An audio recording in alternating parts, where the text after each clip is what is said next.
بسم الله الرحمن الرحيم.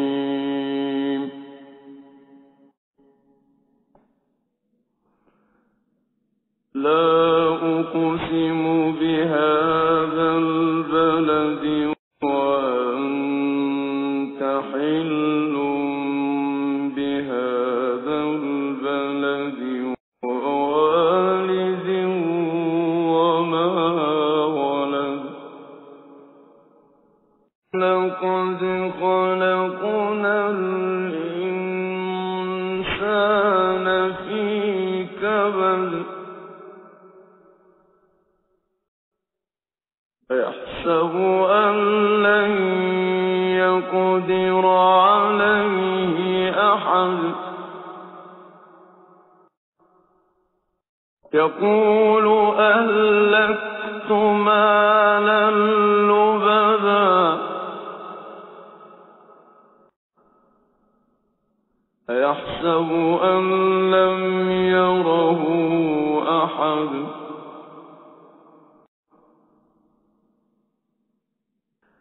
ألم نجعل له عينين ولسانا وشفتين وهديناه النجدين فلاقتحم العقبة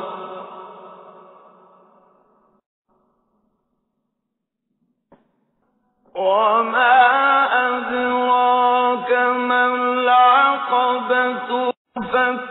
رقبة أو إطعام في يوم ذي مسغبة يتيما ذا مقربة أو مسكينا ذا متربة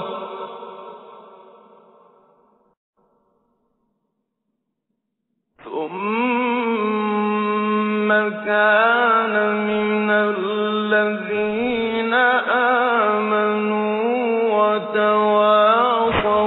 بالصبر وتواصوا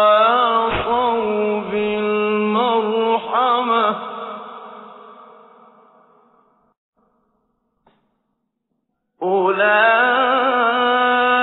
أولئك أصحاب الميمنة